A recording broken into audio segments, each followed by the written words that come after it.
So, kumusta kayo lahat mga ka-RRCT? Partners, well, kakatapos lang natin sa election, no? So, thank God at least we exercise our rights doon Political ba to? sa katatapos lang na election. Kumusta yung nakaboto ba kayo lahat? Oo, ako nakaboto.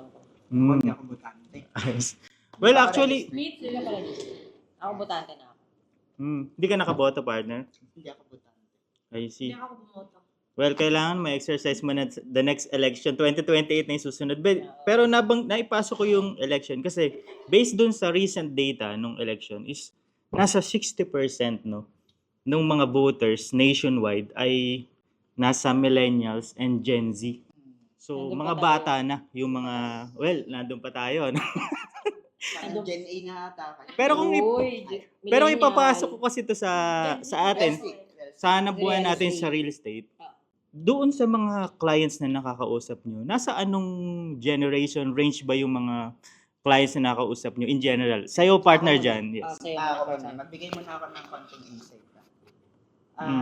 To be honest, parang sabihin natin magbigay na ako ng specific na age. Around 23 pababa or 25 pababa. Pag 23, nasa Gen Z na yata.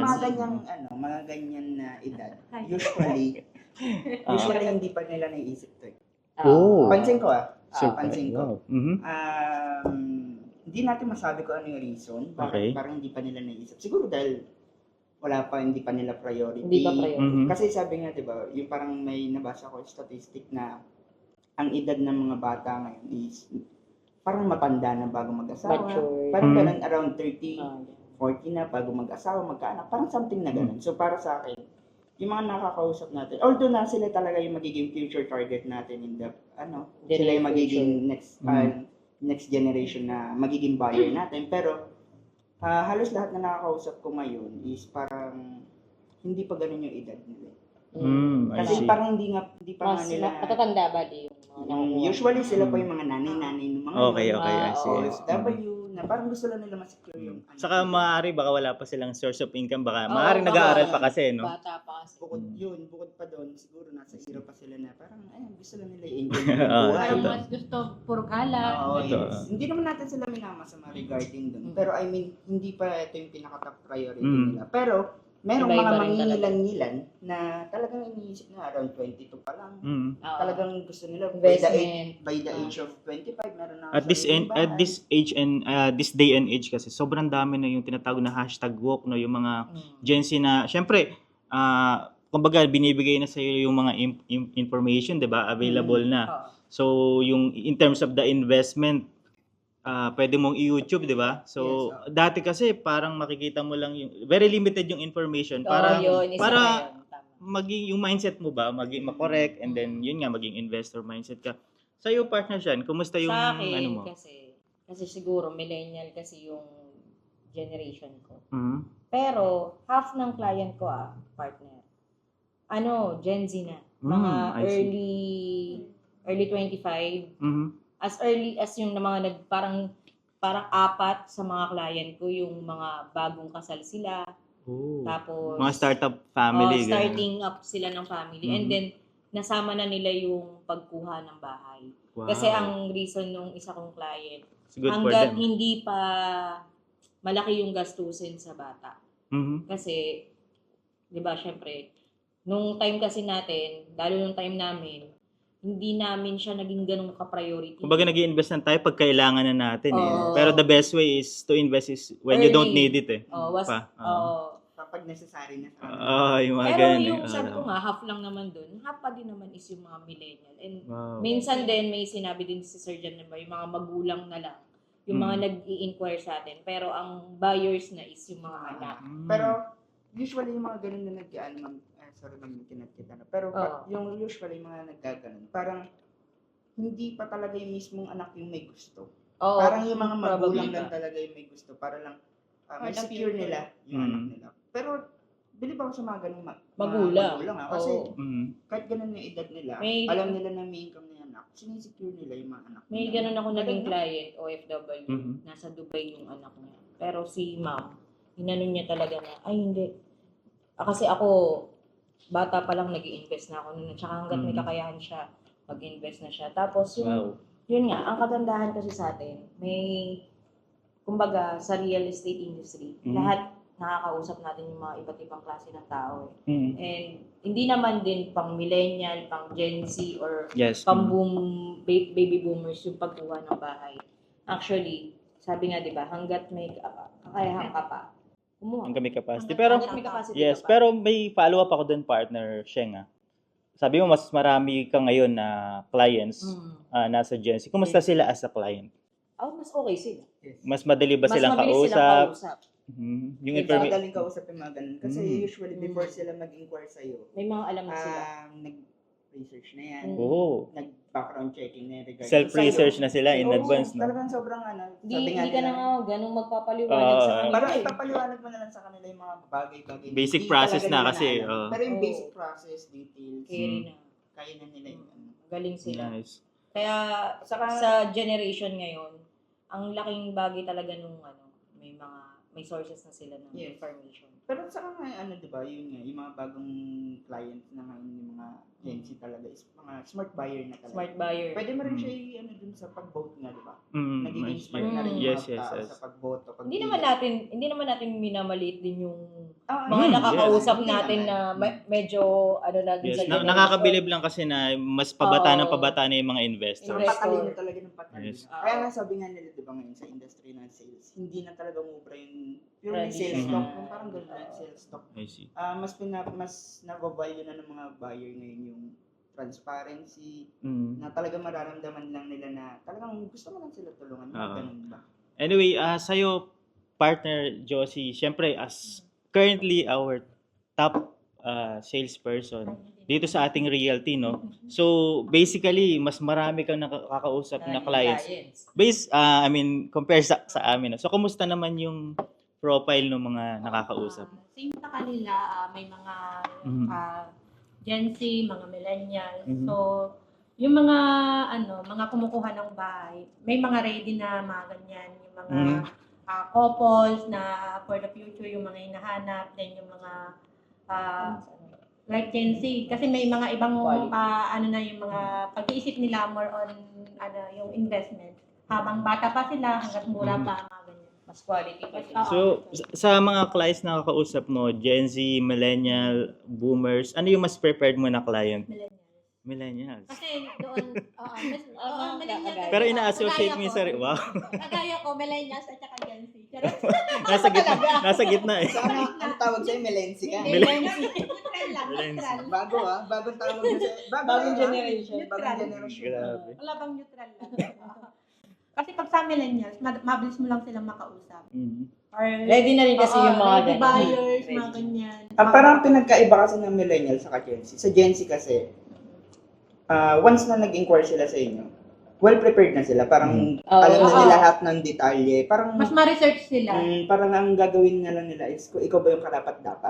I see. Sa millennial naman, service na lang sila yung nakaka- ready. Sila na yung ready bumili talaga. Naghahanap na lang din sila nga ng tamang Tamang agent. na talagang tutulungan lang din. Both naman sila na Mm. talagang Same lang trust naman. yung pero may difference lang sila in terms of bago mag-avail parang something na gano'n. Si Gen Z, ready na siya in terms of details. Mm. Information. Information. Si millennials naman, ready na Ready siya in sa terms of money, money, capacity, capacity. etc. Parang gano'n siya. Wow. Documents. Well, we're happy no na at least mas pabata na pabata yung mga investors natin. Pero in line with that, no, moving forward, ano yung mga siguro if you can name one or two ng mga challenges ng mga home buyers natin when it comes sa investing, kasi kung tutuusin, naka-ready na yung ang daming mga housing developments, no? Sa mga fringes ng Metro Manila. Syempre mahal na sa Metro Manila. So andyan yung Bulacan, Tarlac, Pampanga, even Cavite, yung mga bandang south. Kumbaga, ang dami mga developers na nagbubukas ng mga housing development. Pero parang marami na ring natitira no? Parang may mga qualified naman siguro sila. Pero ano kaya yung mga challenges nila? Bakit nag-hold back sila when it comes to investment? So, Yung sa'yo, deciding partner, yes. factor nila. Yes. Kasi that's yung deciding karamihan, factor. tatanungin pa sa asawa, mga ganyan, or undecided. Nagmamatter ba yun? Like yung mutual decision Oo, as a oo, partner? lalo na Lalo pag mag-partner, Oo. mag-asawa. Mhm. Laking factor yun. Kasi sa mag-asawa minsan may nasusunod na isa, Kasi long-term investment, di pwedeng isa lang mag-decision. Saka Ano? ano na kasi siya, yun nga, sabi mo long-term investment. So dapat both parties ang mag-a-agree sa Parehas ganun. kayong may So hindi pwede na inavel mo yan or na ikaw lang yung ikaw may lang yung may gusto, hindi gusto ng partner. Totoo. Tsaka yung sa budget, sa pagbabudget. Sa budget, Kahit sabihin mong oo. malaki yung sahod, kung mas malaki yung Expenses din nila, no? Oo. Kaya yung Isa pang client ko, ano hindi ko yun. na lang papangalanan. Parang, halimbawa, nakakuha na ng Malaki car, naman ganyan, sila, diba? pero mas Tapos- maraming mas marami yung nilalabas kaysa yung Mhm. nasisip. Pero paano yung ginagawa natin pag may mga ganun challenges na like medyo kinakapos o dina-downsize ba natin in terms dun sa house? Siyempre, alimbawa gusto niya na single attached, parang ganun. Sa akin, una kong ginagawa, syempre alamin muna natin yung capacity niya. Pero sabi mo nga, what if na yun, marami nga siyang marami siyang bayarin. Challenge, sabi nga naman kasi expenses. meron siyang kotse, ganyan-ganyan. Tapos, gusto niya yung something na ganito. Mm. Unang-una, syempre, dapat alam natin yung capacity to pay niya. Mm. So, tatanungin, ma'am, kaya niyo po ba yung ganitong monthly? Okay ba sa inyo yung ganito? So, kung hindi okay, kung okay sa kanya at tingin mong kakayanin din niya, kasi hindi naman natin pwede maging decision niya na, ay bakit? Out of Porket control na natin. porket ba Mm. ganito na yung binabayaran ko, tingin mo di ko na kaya. May mga ganun kasi Totoo. client. So, parang hindi natin sila, wag ba natin sila i-judge dahil sobrang laki ng binabayaran?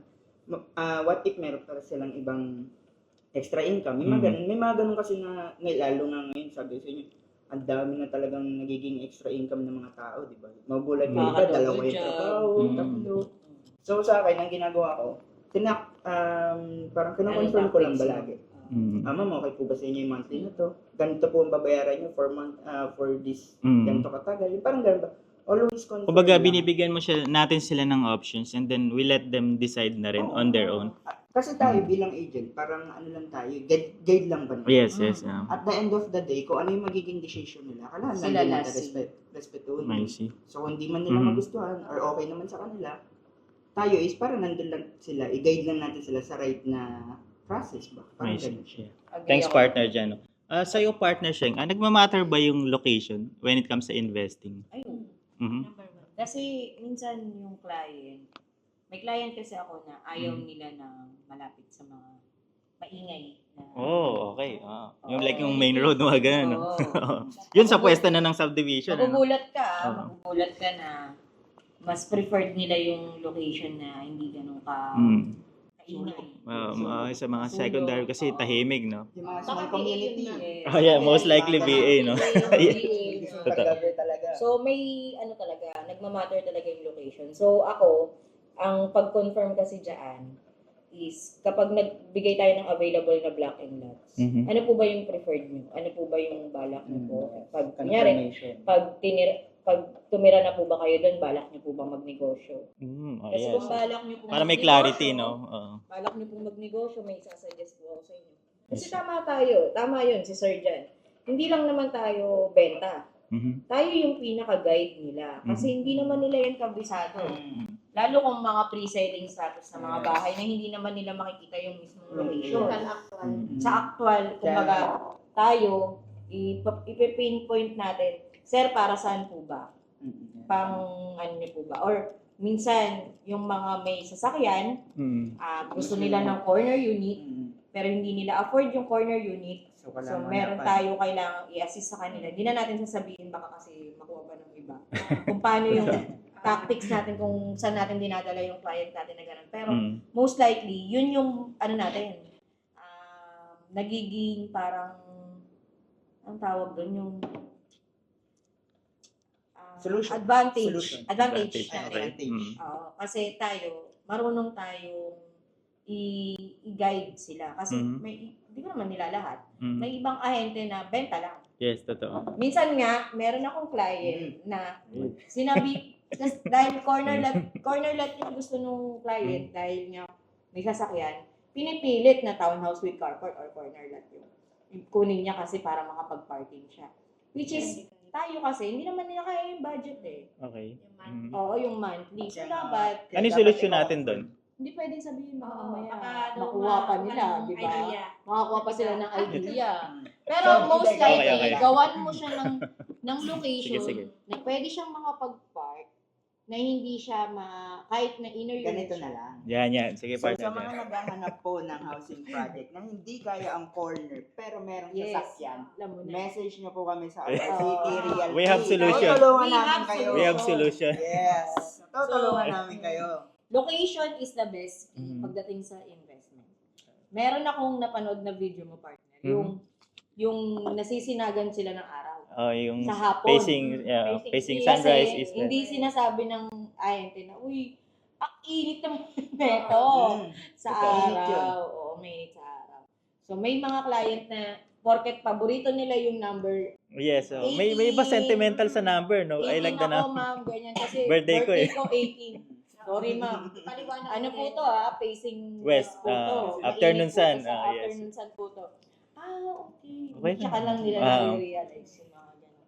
Pero yun, advantage natin yun. Pero meron Anyway, mga good ganun point, kasi partner. na, may mga Kahit client anong- kasi na gusto nila yung parang sunrise. Sunrise Yes, naman sila. Pero sunset. pero para hindi Alright. ka kasi may kung ayaw mo na mainit talaga during tanghali or sunset talaga ang the best. Pero, syempre, in line with that, nagagawa lang natin yun or no-offer lang natin sa clients yun. Usually, pag marami pang inventory, no? Kaya naman yung mga investor talaga, dapat nandun pa lang sa pre-selling Pre-selling status. status. Nag-a-avail na para, yung privilege, Marami kang no? option. Na marami kang option, like sunrise, gusto mo ng main road, nasa sa'yo.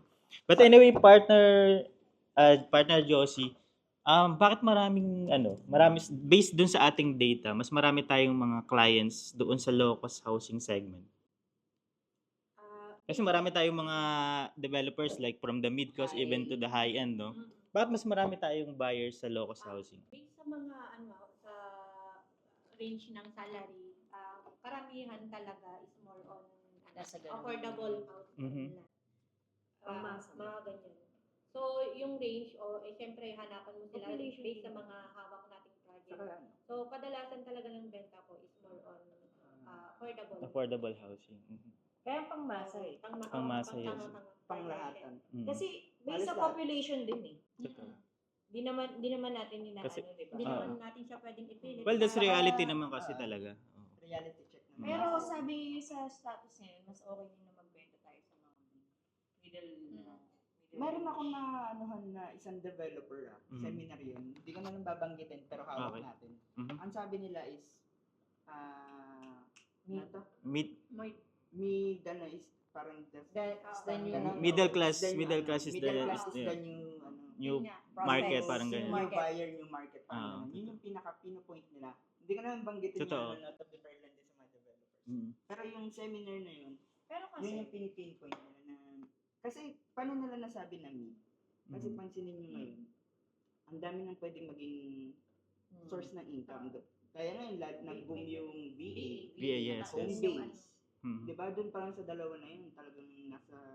mid na siya. Kasi alam niyo partners, even ako personally, kung ako yung client, no, and then nandun ako sa middle class segment, I would prepare dun yung sa mga mid-cost na housing kasi usually yung mga mid-cost nandun na yung parang fully finished na, no. Kasi sa mahal kasi ngayon ng labor cost, di ba? Labor cost pa lang hindi pa yung mismong raw material, sobrang mahal na. Kaya yung iba gusto nila yung convenience and tulad nun, mas affordable yung mga ganung setup, no. Pero yun nga, sabi ni Ma'am siya, diba? Mhm. Currently, mas marami pa rin talaga yung Mhm. population natin na ano sa low-cost category. Mhm. Saka dito kasi sa Pilipinas, pansinin nyo, may mga company kasi na pine-prevent nila yung tax Yes. sa government. diba? Kasi So, 3 million kunyari, above, ikaw, ang salary mo is mataas, Mm. pero pinapasok nila yun sa allowance and OT, then incentives, Totoo, parang ganun. Pero yung basic rate mo, napakababa. So, may mga ganun kasi tayong instances na mga clients. So, parang kahit okay sa kanila yung mid, ang nagiging categorize lang nila based nga dun sa ganung situation, napupunta sila sa low cost. Kaya, marami pa rin talaga ang nag-a-avail ng low cost. Yes. Madaming may gusto. Ay, sige partner. Pero, maputol ko lang, no? Ah. Ang kagandahan naman, nandito tayo sa low-cost, meron tayong ina-afford na low-cost housing, is parang nandito naman yung parang mission natin. Mhm. Wow. Maano ko lang yung natin, no, yung hawak nating developer na Apex. Epic Homes, yes. Na ang gusto talaga niya is magkaroon ng bahay ang bawat Pilipino. And from the mission itself na tayo kahit tayo mga ahente na 'di ba? Even ako kahit sasabihin ko ba na kakayanin ko naman yung mid? Hmm. Hindi eh. Mhm. 'Di ba? So mas marami pa rin yung mga kapwa natin Pilipino na kahit kaya yung mid, Mhm. ipi-prefer nila yung locos. Yes, totoo. Kasi hindi naman pwedeng yung gastos natin is puro sa bahay. Mhm. Malaki pa rin yung portion na dapat, 'di ba nga dapat 30% rule ng sahod natin, yun lang napupunta Totoo. sa bahay. So, yun yung ano natin. Ako naman, yun naman yung inaano. Totoo yan, Totoo partner. naman Totoo yung yan. housing. Oo, totoo yan. Kaya locus housing din naman, sabi mo nga, Ma'am Chef. Wala naman tayong inaano dito Oo. na kung ano yung mas Hindi okay. dahil Oo, sayang kaya lang yung para in-explain binibenta. natin both Kasi parties big lang. Mga para perspective. ano, Totoo. para sa akin naman kasi, depende rin yun sa hanap ng client. So, yung needs, yun talaga yung mahalaga, yung needs ng Needs client. ng client, eh. saka kung ano yung wants niya rin. Yes. Needs and wants talaga yan talaga yung nagtutugma parehas. So sa akin, gaya sa akin, no? Mas prefer namin yung locus category. Okay. Oh, yes. Kasi bakit? homeowners ka pala. No? Sige, Oo, kwento mo, bakit? partner. Kasi, nandun tayo sa ano eh. Practical ba? Practicality, Gusto mo yes. yung bahay mo, Mhm. at the same time, tinitiran mo yan, pero kumikita ka dyan. So, paano yun? Like, magtayo ka ng business That's doon. true. Di ba yun? Dun sa business na yun kasi kadalasan yung mga mid-cost housing Bawal. projects, bawal yan. May Mga bawal ano yan. talaga yan. So, Pero ako locos kasi, housing pwede. Okay. maganda yung mid ko. Ay, mid ko. Talagang maganda yan. For Na talaga, residential lang. ay talaga kung pagtitiran mo lang, talaga kahit ako pangarap ko yun. Community-wise, amenities, Amenities. napakaganda dyan. Pero, Grabe. Totoo. yun nga, kung practicality lang din, gaya sa akin kasi lumaki rin naman sa mahirap na ano. In terms of practicality, parang gusto ko kasi na yung bahay na to, at the same time, siya na yung nagbabayad sa sarili niya. Yung ganun. So, Oo. Self-liquidating iba-iba asset, rin kasi yes. talaga ng pananaw yung mga Totoo. clients. So, kaya kailangan natin silang Saka napakaganda ng point na sinabi mo na if you wish to put up a business, you can do so. Even yung pag-renovate mo sa pasad Yes. sa labas, even sa loob, by all means, di ba? Usapang budget lang yan. Oo. Magagawa mo yun sa locos kasi bear type, di ba? Yes. Pero, in line din sa bear type, partner Sheng, may mga clients kasi nagko-comment na parang, bakit bear type yung turnover? Baka substandard yan. Ano yung sinasabi natin pagka ganun? Ako kasi, sir, kasi nung mga bago-bago, parang yung mga client, parang, ay, walang pintura. Yung mga ganun. No? tiles. Gusto nila finish na eh. Finish na. Oo. Sabi ko, ma'am, kasi kung i-finish natin yan, unang-una, idadagdag yan sa total contract Totoo, price. yes. And then, what if po, hindi nyo naman din po gusto yung kulay? Papalitan mo din. Hindi mo rin gusto yung tiles. Yung tiles na. So, Usually. sayang lang po yung gagastusin natin or gagastusin po ng developer and eventually gusto nyo rin naman pong pabago. Saka papasok yun sa amortization. Tapos Yes. long term, may interest Saka, na. ano yun, naka-ano siya, so, magkano Kailangan yung lang naging talaga, cost? ano, Ewan ko na yun. Education. Hindi mo rin. Ah. Not sure na kung anong tawag doon. Siyempre may costing din yun. Totoo, Oo, yes. So, syempre. doon lang din binibase ni Costing, yes. developer. May costing yun eh. So, kaya nga may category rin. Pag kasi finish na nila, mawala na siya sa low cost category. Yes. Yes. So, Tama. magiging mid cost. Ako minsan nasasabi ko na lang din na nasa low-cost category po kasi to. Yes.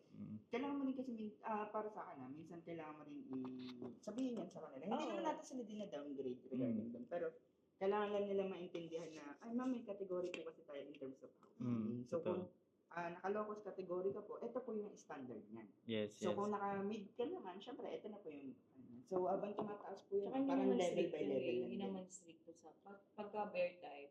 At least doon hindi ka na-i-strictuhan sa pag-renovate. Unlike, Totoo. Tama. unlike pag fully finish or ano, 'di ba, bawal na yung mga paggalawin yung fasad, Mm. galawin yung outdoor, kailangan yung loob lang yung pwede mong galawin. So, nonsense kung pare-pares tayo ng bahay. Totoo. Hindi, what if umuwi ka doon ng lasing ka? O, diba? Papasok. Pindot mo, mali yung, mali pala yung bahay na napasukan. Bawal lasing. Oh. Bawal umuwi ng lasing. Kasi, pare-parehas yung bahay na ulan. Totoo. Di ba?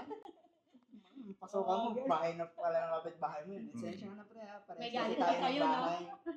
Grabe. Sobrang fruitful, sobrang educational ng mga shinare natin ngayon. Partner Jan, partner Sheng, partner Josie. Thank you so much. Pero bilang panghuli, ano yung mas pwede nyong i-advise sa mga potential home buyers natin, mga kababayan natin na maaring kasalukuyan na nag-i-inquire, maaring o nagpaplano pa lang na mag-invest, ano yun na or meron ng nasa process na siya ng pag-avail pero nag-hold back pa rin siya. Ano yung ma-advise niyo sa kanila? Che, business just ba? go ahead, partner. Ikaw na Partner kanina. Jan. Para sa akin, kailangan mo kasi talaga pag decision ka dito, sabi niya, di ba? Long-term investment, Yes, saka totoo. malaking ano to. Mm. So para sa akin, ang pag-aabil ng isang property or bahay is responsibilidad. Hindi siya basta dahil kailangan, ano mo lang, gusto mo lang, responsibilidad mo siya na Mm.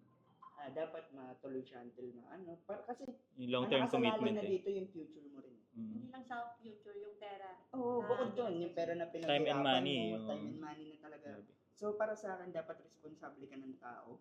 Mhm. Pangalawa, dapat talagang buong-buo na yung decision mo or yung loob mo na talagang go ko na to. Tapos, dapat panindigan mo na talaga siya Mm. para sa akin. Pero yun nga, marami ka rin dapat kasing Consider. consider. So, dapat, pag nag-go ka talaga dito, buong-buo na yung loob mo talaga. Yun lang para sa akin.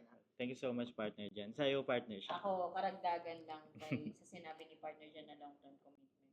Mm. Ako para sa akin, huwag matakot. Yung Risk taker. Oo. Kasi hanggat meron kang tinatawag na takot dyan, hindi mo matutupad yung pinakapangarap mo. At kung Totoo. nangangarap ka talaga, hindi yan masisimulan kung hindi mo sisimulan. Mhm. So kung nagbabalak or nag-i-inquire ka na at natataasan ka na ngayon pa lang, Oh, yes. what It's a more good pa point. sa mga susunod na panahon. It's a good point. So, kapag may inquiries ka, Sa akin na lang, sa akin. Sa akin. Hindi, sabi nga nila, Sa host, kabayo. Dahil akong panghuli. Sa akin kayo Diba sabi nga nila, di ba? May quotes nga doon na, take the risk or lose the Lose chance. the chance. Yes. So, yun lang din talaga. I like that. Take the Take chance. Mm. Kasi kung natataasan ka na sa ngayon pa lang, Yes. what more pa sa mga susunod na taon? Kaya tama rin yung na lakasan mo lang din loob Lakas mo. ka Totoo. naman. Hindi naman takot ang makakapagpaano sa'yo kundi yung commitment kasi may kaakibat naman yung partner. Pag nagkaroon ka na kasi ng panibagong responsibilidad, masuhusayan mo na ngayon sa nangyayari sa buhay. May Kasi bago may kasi, dahilan ka na para Yes, Parang ang hirap pumilag may bago kasing Ang pangarap. hirap pumilag At Dahil kakaabil ko lang natin nasagot na po ni partner yan. Partnership. Magpa-plug na po ako. Mag-decided na po kayo. Hoy, walang ganyan. Pag-decided na po. Walang ganyan. Hanggang ganyan. Walang personal Walang personal na plug ano dito. Walang Contact personal na plug RRCT dito. agent. Ayun, ganyan. Yan, yan, Partners. yan. Sa'yo, partner, plug mo na din daw. Ipapalag ko na lang. yung sa mga nag-hold back, ano yung masasabi mo sa kanila? Tuloy na ba nila ngayon 2025? Itutuloy na. Habang mura pa. May Kasi capacity. nagkakaroon tayo ng price increase. Sa Yes, mga oo, hawak isa pa nating yun, no? project. Akala kasi nung iba rin pagka housing project na may client na ako na naging last 2 Akala years. ganun lang. Oo. Hindi natataas. Same lang okay. pareho Ay, sa'yo. sir, yung sabihin na lang, 100,000, sir, yung kasa sa 100. Gobia, Oo. 4K pa rin monthly. Eh ngayon, Sinend ko na sa 9,000. 8 to 9K na. Oo. Sabi ko, Grabe. sabi niya, sir, dumoble na pala. Totoo Sabi ko, yun. yes po, the span of 2 years ata, parang something. Oo, wala. ganun. Yung property prices sa Pilipinas talaga, Ang bilis. pataas ng pataas, never siya bumaba. Yun ang And may fact mga talaga may dun. factor yun kung bakit tumataas. Pero siguro, dagdagan ko lang sa mga shinare nyo, is simple lang naman, no? Minsan sasabihin sa atin ng client na, pag-isipan, tapos yung obligation, minsan sinasabi ko, 15-20 years ka na nag-uupa eh. Tapos natatagal lang ka sa 30 years. Parang ganun. Tapos yung obligation, habang buhay naman tayo, tuloy-tuloy yung financial obligation natin. Pero nag-uupa ka pa rin. So what, 'di ba? Mas maganda na Yung difference. yung difference. Mas maganda na Yung mag-bill way ka na na lang. ginagawa mo, partner, ano yun, parang pinaparealize mo sa kanila. Kung ano yung katotohanan. Hindi naman siya na parang nire-real talk mo lang Yes. sila. That's real talk actually. real Ang sakit talk na yung naman siya, pero katotohanan din minsan. yung iba kasi parang nasasaktan sa ganun. Pero yun talaga yung totoo. Hindi naman natin sila gustong saktan. Yes, Sa totoo. paraan. Pero kailangan minsan We want them mo to lang realize. iparamdam Meron lang na kailangan- iparealization sa kanila. Meron na, lang din talagang something na parang ginagawa tayong paraan ng Diyos na paunawa sa kanila na kung meron ka talagang pangarap, ikaw mo na. Totoo. That's true. So, yun. I think we're done. Thank you so much sa inyong time, mga kapartners. And Walang pakilala eh.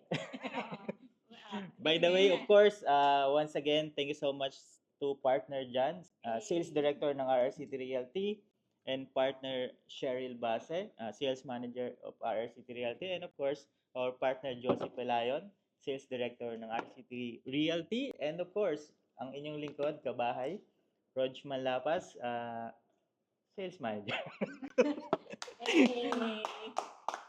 Dahil dito sa RRCT Realty, Partner mo sa pangarap.